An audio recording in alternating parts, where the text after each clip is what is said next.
Hi, I'm Gabi Burton. I'm the author of Sing Me to Sleep and the sequel, Drowning with Dreams.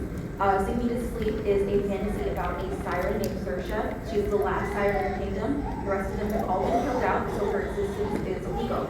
So during the day, she's a soldier in her kingdom's army, and then at night, she's an assassin of creepy men. So she's forced to take a job as a bodyguard to the crown prince of her kingdom. And she's thinking that she's going to hate him because his dad is the reason why she's the last of her kind, and all of her kind have been wiped out.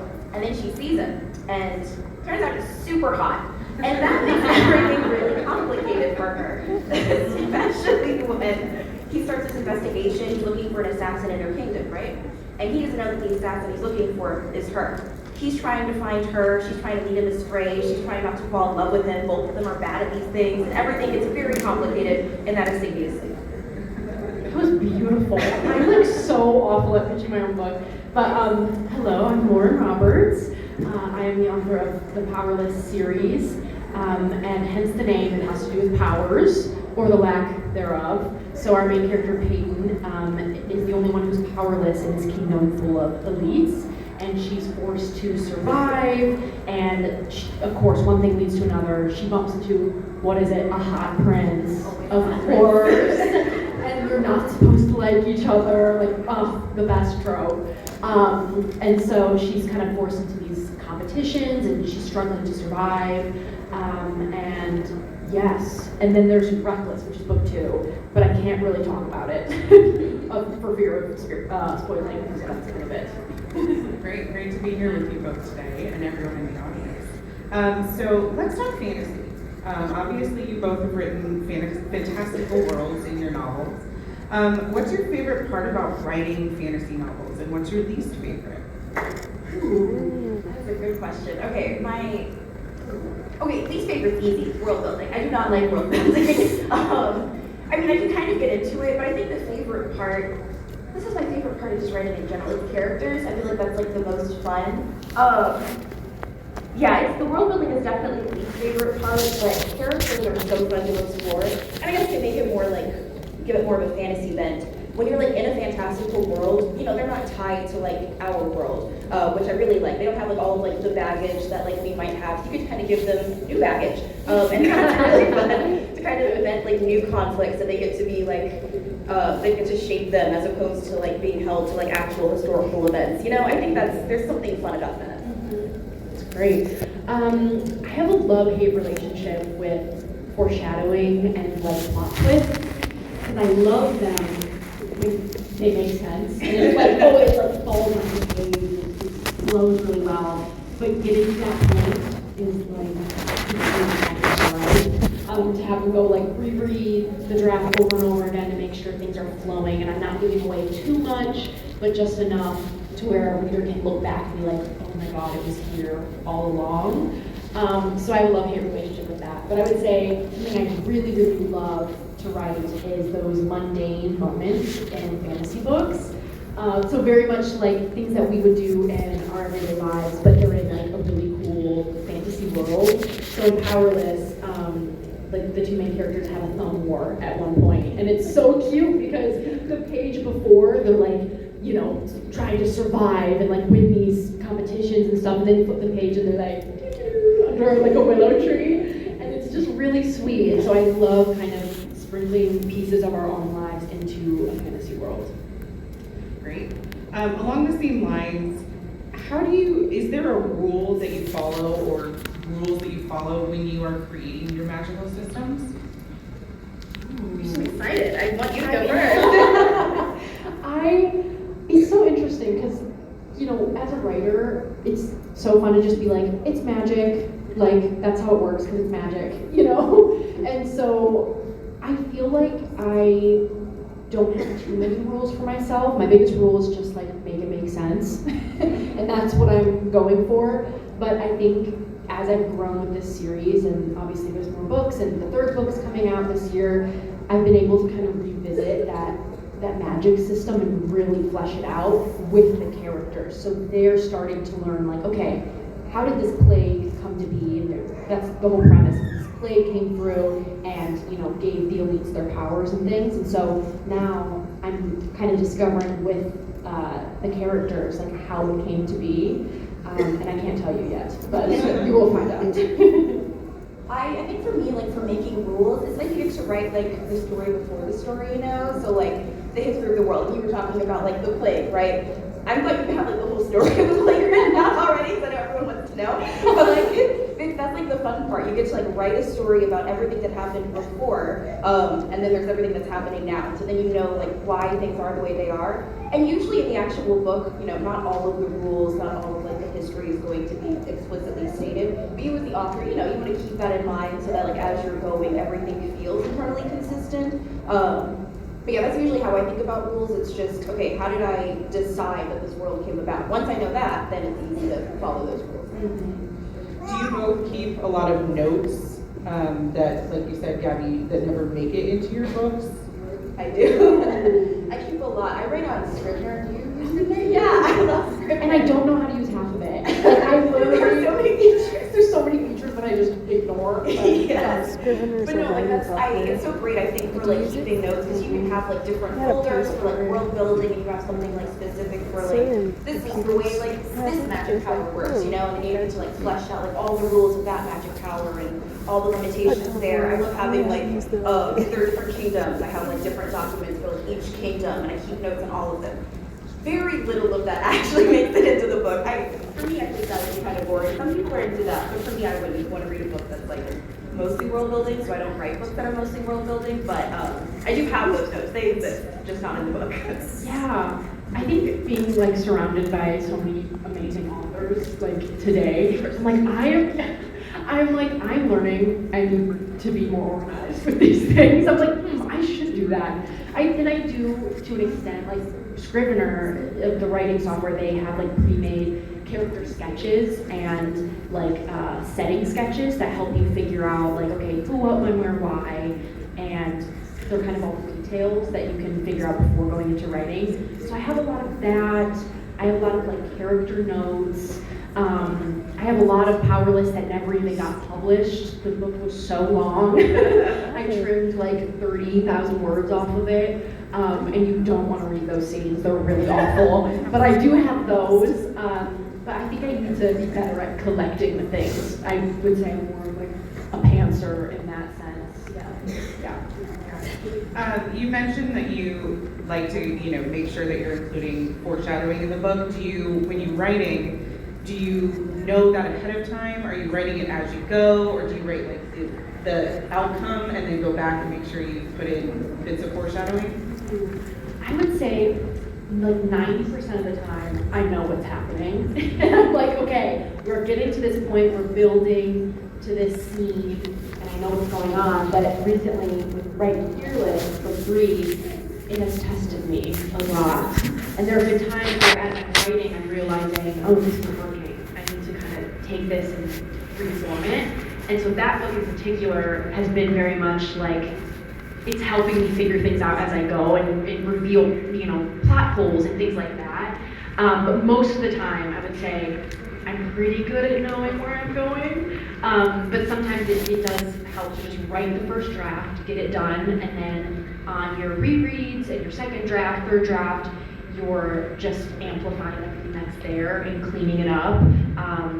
That's what works best for me personally is really going and enhancing the world on the multiple read-throughs. Yeah, no, for sure. For me, like a first draft is very much like bare bones. Like it's like mostly just like dialogue in a white room. And then you go back and you like add more. I also usually don't know the ending of the first draft. Like I'll plot out up until like the very end. I'll usually have like a few final twists in mind that I like will sprinkle foreshadowing, throughout leading up to it, but like the actual ending doesn't really come out until like the second or like third draft, and then I'm like, okay, I feel like I know the story enough to know how it ends. And then of course, obviously you edit that a bunch more, and then it actually ends. Right. Why do you, kind of switching gears a little bit, but why do you think fantasy and fantasy worlds appeal to readers as much as it does? Because the real world sucks. I mean, dive into something that's not here. I know I do. So.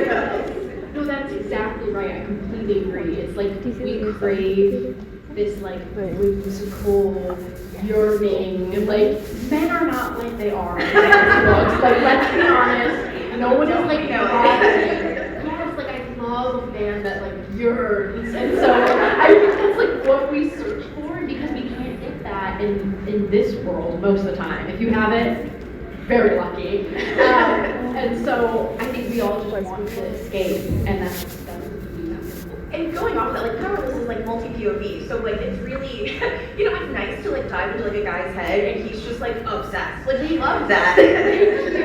He is like one of my favorites to write just because, like I said, I love making a man say and do what I want him to. He's like my little puppet, and I'm just like controlling him. They're not that malleable. No, they're not. They don't listen, and they don't yearn. They have other thoughts aside from their female love interest. Which is not Whenever I read a romance unacceptable. book in a guy's point of view, I hated it. Oh yeah.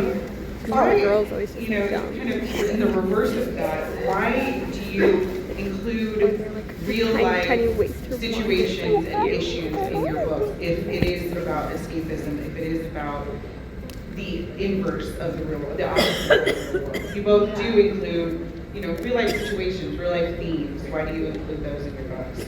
I know for me, there's something like empowering, and even I think it feeds into escapism to have like things that obviously remind you of the real world, you know, like this parallels this real life issue, but then you have characters who actually have like the power to change it. You know, I feel like we can feel very like, you know, powerless in the real world. We like create a fantasy world where it's not exactly our world. You get like that sort of distance from our world, and then you also get characters who have like the ability to actually, you know, make a difference and like change things and make it better in a way that maybe you don't feel like you can in the real world. And for me, like that is sort of another form of escapism, even though it does mirror our world, which is awful.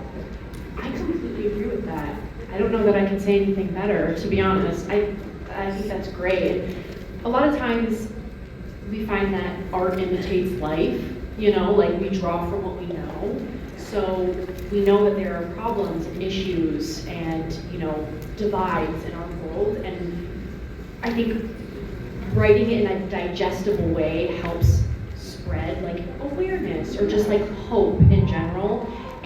But it's still fun to read and it's still entertaining, but there's underlying messages and stuff throughout the whole thing.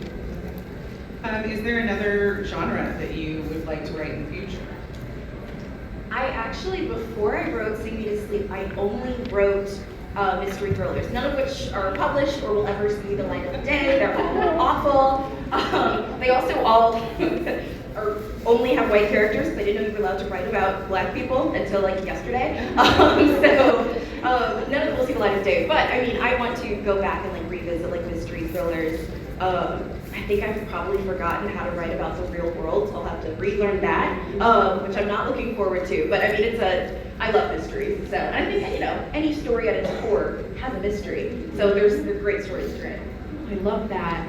I think I would love to step into some literary fiction in the future, which seems so like grown up. I don't know, but I think it's really beautiful that a lot of the readers that have been with me from the start are also getting older. And so I think in the next few years, I'd love to maybe expand into that. I also love poetry, which is why Kai is the way that he is, because he's like my little outlet for just like spewing nonsense about Peyton and her freckles and her eyes and all that stuff. So I think literary fiction and poetry are two that I would love to expand into. Is there an item, creature, or even character from your books that you wish you had or knew in real life? Or is there something in your books that you absolutely want to stay in the pages and never see the light of actual day? That's a really good question. Oh my goodness. You want to go? I'll let you think. Okay, so there are these things called kale beads, and basically you can use them to like alter your appearance. And I feel like that'd be so fun. Like if like shape-shifting, like Mystique type thing, you know? I feel like that'd be kind of a fun thing to be able to do, like on a whim, you know, for fun. No, absolutely. I know, the first thing that came to mind was just like powers in general, you know, having a superpower would be really cool. But other than that, I mean, I'd love a little dagger, like Peyton has her special dagger. That would be really cool. I also thought of sticky buns, but those are in the real world. I did not invent those. But yeah. Wonderful. How do you decide what your characters look like? And how do you come up with character names? Go ahead. You know, character names are so fun to come up with. I mean, for Saoirse's name, actually, it's because there was a book I wrote years ago, and also one that will never see the light of day, and there was a character, I'd only heard the name Saoirse before, and I thought it was so pretty, so I like wrote it out like phonetically, and that was the character name. And then I discovered that it's not how you spell Saoirse, and so when I was writing this book, I just thought it was so pretty, and she's a character who is like meant to be beautiful, because she's a siren, and that's her whole thing. You know, she's hot, she sings to people, they die. That's her whole thing. And so I wanted to give her a name that was really pretty, and I love the way it looks. So I wanted to make sure that it was like, you know, spelled correctly. But for the way that she looks, that was important to me because, you know, she's a black girl and she is a siren. So I wanted the epitome of beauty to be a black girl. I wanted her specifically, you know, to be dark skinned because I feel like, you know, colorism is a thing and that was important to me. And I wanted her to be someone who felt beautiful as well. I'm not someone who can visualize faces super well, so anytime I like described her like cover artists or anyone else, I'm just like, she's just really hot, and they've always done a great job. So there's not like an image there, but I'm just like a black girl who is hot, and they do great. So yeah. For names, they're so fun, but a lot of times I get a sense of what letter the name should start with. So for Kai and Kit, the brothers, I was like K, and I knew I wanted a K name. And so this is so embarrassing, but I would go on Google and be like, hot, bold, male names. And my search history is always so embarrassing. And so I would like go through these baby lists of names. And I remember I stumbled across Kai, and I just had this feeling of like, yup, that's it. I feel like a hot person has the name Kai. I'm gonna use that. But for Hayden and Adina, my female characters, there's a lot of lore behind this, but when I had the idea for Powerless, I just hopped on the internet and had like a little TikTok live and was like, what do you guys think of this idea? And there was a girl, two girls in that live, and one of them was named Hayden, and she was like, I've never seen my name in the book, like, I would love that. And I, on the live, was like, can I use your name in my book? And she was like, yeah. So that's where the name Hayden came from, and we're still like in contact today, like we message and things. Yes, it's like so sweet, and same with Adina. And I actually got to meet Adina at like a tour stop. She was like, I'm Adina, like the original one. And I was like, oh my god. So that's how their names came to me, which is like very special and cool. As for looks, I feel like I have a general idea of like, okay, hair color, you know, eyes, things like that, like features. But then of course I go on Pinterest and I'm like, hot men, and I go and I look through them, and when I see one that I'm like, it's like this click in my brain. I'm like, ooh, this matches with Kai. I like this feature. I like the way this face structure, things like that. But kind of same with you. It is a little looser. Like I figure out the defining features and then let you imagine how hot they are. Yes, exactly. Do you think it's good to let people kind of fill in the blanks, specifically with protagonists that are, you know, that present a theme that they do? Do you ever think about, you know, I want my readers to put themselves in these characters or find themselves in these characters? Oh yeah, I love when like people can imagine characters really however they want. Like it's not like, I think it's kind of empowering when you can like put yourself into like the shoes of the main character. I also think like you don't have to, you know, like you can read a book where you don't look like the character and still enjoy it, but like if that's something that you're able to do because you relate to them and you want to like feel the way they do in that moment, I think that's great, yeah. Mm-hmm. No, I completely agree. I also, because I know myself as a reader, anytime, this is a personal preference, but anytime there's a blonde male, I immediately like, nope, you have brown hair. Like that's the very first thought, you know? Like I'm always like, I'm gonna pretend that you don't have blonde hair, it's actually dark. So I know that I find myself doing that, so I love that there's, you know, that readers like feel connected enough to the characters that they I've want. never read a book with a blonde male. I mean, Yeah. I'm sure I have, but no, I haven't. If there's a blonde man, he's probably the one that people don't like as much, and that's what I did. So, yeah, I completely agree. This is a really great great question from somebody in the Oh, that'd be audience. funny. How do you Maybe we should determine make one which of those topics are at home. considered to be, quote, appropriate to discuss in a YA novel? That has to be a mystery related. This came from a writer, I bet you. No, Yeah. it's not. I mean, no, sorry. No, It's I counting think how many that people in here. for YA, one, you want to make sure you're not like evangelizing But, the audience, right? The a teenagers can mystery, handle a lot. So I'm I gonna think make like that a it's not canon. necessarily about like, oh, this topic can't be That would be discussed. good. Just making sure that you're not like taking it too far. You know, like I think that for most topics, like for example, like violence, right? Like people can handle violence. I think there's probably a limit, but I don't think that that means like you should not discuss this at all or that shouldn't be mentioned. And I think that for probably most topics, I'm sure someone could find something that I'd be like, okay, yeah, keep that out. But off the top of my head, I think it's really more about like, what is it, like breadth versus depth. You know, like you can have whatever you want, but you want to make sure that you're not going too far, pushing it too much. Like that distinction between like spice versus smut. You know, I think that's important to keep in mind when you're writing YA, but that doesn't mean that you can't discuss sex in YA books. You know.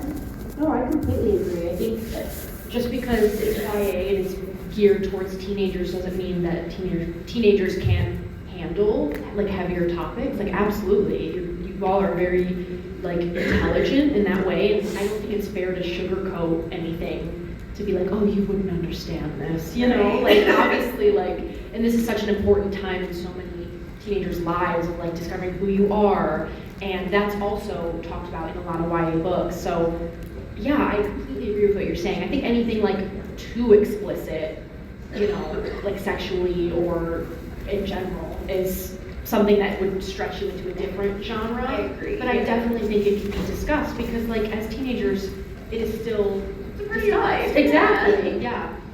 For sure. When you write heavy scenes or write scenes that are really topics that are close to your heart or close to the surface, do you find yourself having to kind of step back for a little bit? What's your favorite way to unwind after writing a heavy scene? Wine. Red wine. That's it. Yeah, no. That's a really great question. A lot of times, I don't unwind like I should. I just keep writing. But I think when I do need to take a step back, I'm like, okay, let me sit with this. Or if I'm even struggling to get something on the page, I need time to like allow myself to regroup. I think I pet my cats. They're my emotional support. I also write poetry. I think that helps me a lot to like get out of the story and back to me and how I'm feeling about the story, like not to be so in it, but still get my thoughts on the page. So I feel like that helps me a lot. Well, I also think that, like, and you said you wrote poetry, so what do you think about this? I think for a lot of writers, like, writing the heavy stuff is kind of cathartic in and of itself, you know? Like, you don't necessarily always need a break because you're writing something close to you. Sometimes, like, that's the part of it that is healing in and of itself. It's writing that part that was hard to do, or, you know, you're connecting it to a real moment in your life and you're getting it on the page, and then afterwards, sometimes you feel better, you know? You get to breathe, like, okay, I got it out. No, I completely agree. It's a great point. Couple questions are pretty similar, and I love the questions. Do you ever feel sympathy or compassion or bad when you have to write a bad character, an evil character, or maybe someone who actually stays bad rather than having like a redemption? I don't, because I like it. It's fun for me because I'm like, it's almost a very universal, uniting feeling of like, oh, we all really don't like this person. So I don't feel too bad because they're there for a reason and they help develop the story or the character, and they play like an integral part of the story. So I never feel too bad. But at the same time, I do like having redemption arcs because it's like, ha, you thought you didn't like them, but maybe you do. So Yeah, no, I feel like most of my characters are never like all bad. You know, like real people, they're probably, like there's an element of like moral grayness to it, but like when we're following like a protagonist, there is something really fun about all of us like hating one specific person, you know? Like you want all of your readers to be like, you want to punch that guy in the face, I want to punch him in the face too. Like, when are we squaring up, you know, after here? And there's something fun about that. So I don't know that I feel bad, but I do think that for most villains, you know, like there's a reason behind it, and I think that when you're writing a villain, there's something nice about, even if you know their reason, that doesn't make them, you like them. You know, you might still hate them, but you like now know the reason. So it's like, I'm punching you, and I know why you did the things that you did. Yeah, it is very satisfying. Yeah. Knowing before you punch. It's always Yes. good. Yeah. Right. Let's see. Wow, just totally lost it. Oh yes, sorry. Your characters, do you base them on real life people? 1, do you base them on yourself? 2. My mother would say otherwise, but I do not. She is always deeply offended that my characters don't have parents. She's never really read YA. That's the thing, they don't have parents. I don't know what to tell you. She's deeply offended by that, though. But no, my characters usually aren't based on anyone real. I would say that like my main characters usually like, you know, have some of like my rage. You know, if I'm like angry about something, I like to work that out through my main characters, but they're not based on me. And that's important to note, especially since, you know, Saoirse is like a murderer. And I just want everyone to know I've never killed anyone. Yes. Except on the page, probably.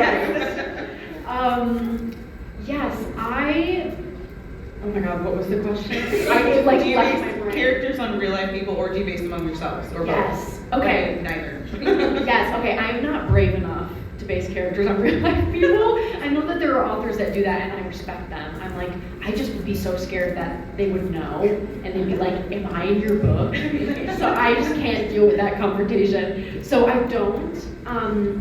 But having to do with myself, I think Hayden, my main character, is not like me. I think she's what I would hope to be if I were in her shoes. If I were in a fantasy world, she's like how I hope I would be. And you know, I wrote her when I was 18, and so I think I really needed her because I was in like a very pivotal part of my life, and her being so like strong was not necessarily how I am, but how I wanted to be. And so I feel like I've grown a lot with her.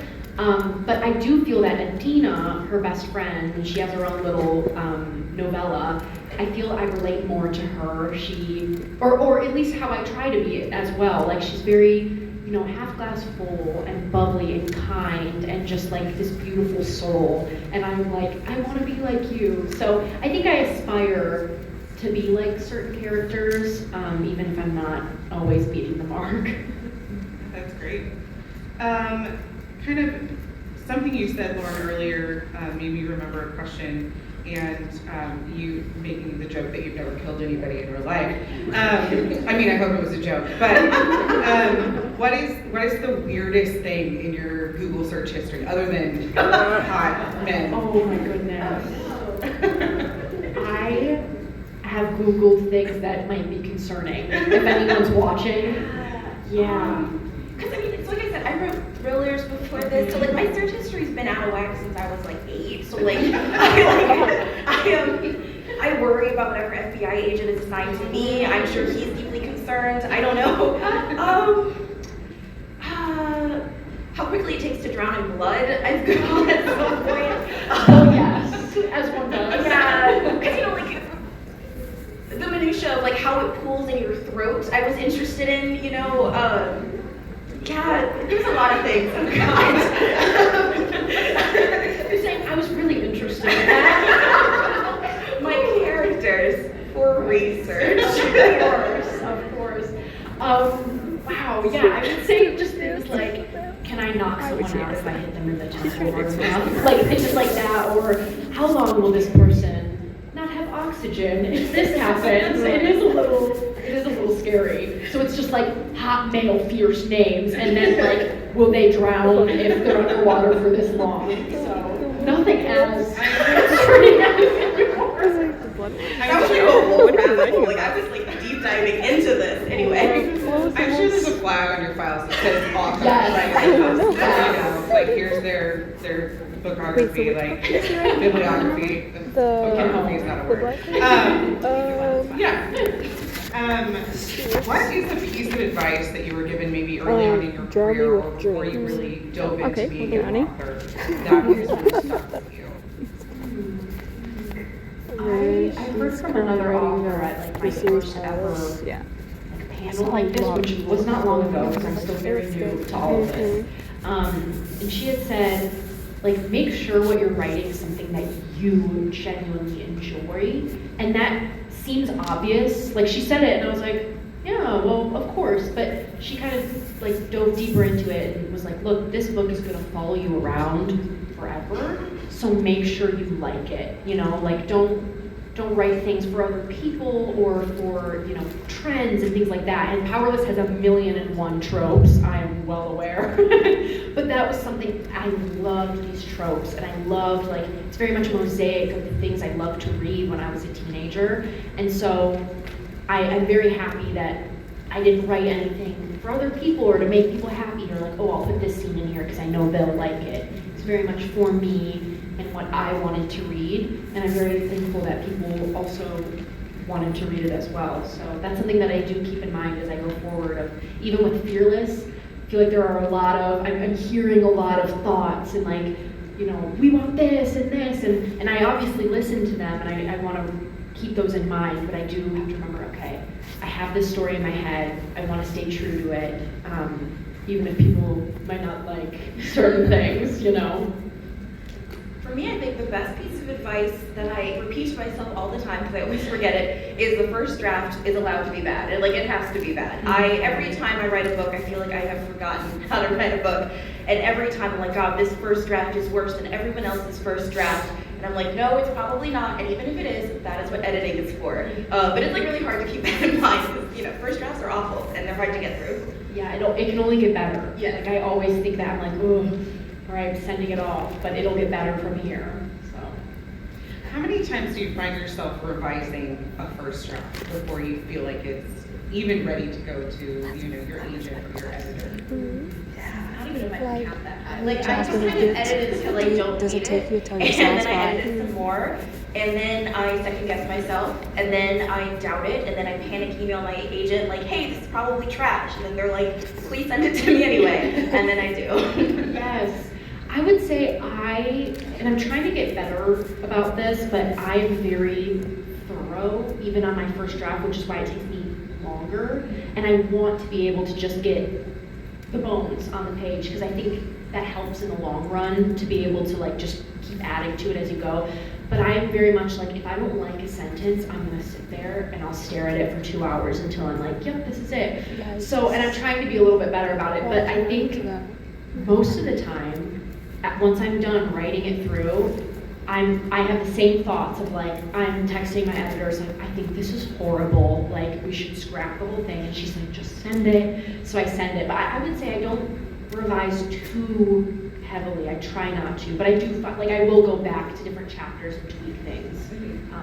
But yeah, I can't keep count either. Something that helps me, I don't know if you're like capable of doing this, because you know, it's like a hard thing to like let go, but like for me sometimes, if I'm like at a scene and I'm just like, God, this is taking me forever, like it's not coming out the way I want, I'll just like write like, this is what will happen, and then I like move on. And that like helps me to like get through it. I don't know if that'll be helpful to you, but. and that's something with Fearless, because it, again, took years off my life, I think. It was just very heavy. I let myself do that like a couple times, where I was like, this scene, this is what's gonna happen, I'll come back to it. And it like hurt my soul a little bit, because I think I am like, I want to have it all right in front of me, but I have been trying to do that, so it has been very helpful. Yes. That's great advice. What is something that surprised you about being an author? Other than search history. Search history has been becoming I would say, crazy. I used to think, and maybe this is the case, but it's not for me, but I used to think authors like knew exactly what they were doing. Like they knew everything, they knew every single scene, they had a specific way they write books and how they do stuff. But as I've gotten to speak with so many amazing authors, I realized that there is not one way to write a book, which is really good news for me, because I didn't go to school for this. I just had a passion, and so I just started writing a book, and I was like, I don't think I'm doing this right. Like there has to be some sort of procedure to follow, and I've found that there are certain things that are going to be universally the same, but for most of the time, like some authors do things completely different from others, And I think that's something that surprised me, because I was like, oh wow, so you don't have to follow this routine. You can really just write a book however it makes sense to you. Like at the end, it'll be done, just like someone else's book is done. It's just how you get there might look a little different. And that surprised me, but also made me glad, because I was like, okay, I don't think I'm completely screwing this up. No, I think kind of like the same, or like same vein anyway, like realizing that like people will give you all sorts of like writing advice. Like they'll tell you like show don't tell. They'll tell you like write every day, like all sorts of things. And like ultimately like any of those things like devoid of context like aren't really useful. And I feel like you're constantly surprised by like how many people like don't follow those rules, or you know like they allow themselves to like kind of be more free with them. And I think that that was kind of the most surprising thing. Like all of the rules that you hear, yeah, like those are useful like to guide you sometimes, but like you get to like write the way that you want to write, and ultimately like you will edit it, you will make it better over time, but like following the rules isn't really gonna get you anywhere. And it's not, that's not how you write a book. No, by listening exactly. to rules. So there really aren't rules. You can Yeah. do what you want. The end product will be a book. Exactly. And, yeah. And like you work to make it as good as you can, but like someone's version of good is like very different from someone else's. And usually like the best books, like they don't follow all of like those explicit rules that you've heard, because that's not how good writing works. Absolutely. Real quick, because we're almost at the end of time, unfortunately, but what's your favorite or your go-to writing snack? Well, for a long time, I always had to have a glass of spiced apple cider, and that was like my go-to, and I'd sip on that. I can't think of snacks that I eat. Yeah, I don't really eat while I write, mostly because of the thought of like getting crumbs on my laptop stresses me out. Like I do, this is like my go-to for like coffee shops. So I don't actually like coffee, but like I drink coffee all the time at coffee shops. And usually like I think about coffee as like, you know, you have to buy like a ticket to sit at this table for the next like 4 hours, you know? And since I don't actually like coffee, I will sip it very slowly, and it will take me 4 hours to get through it. That's like my go-to like snack, but it's not really a snack, it's just what I do while I write. Yeah. Well, thank you both so much. It was a great conversation, and thank you, audience, for being with us today.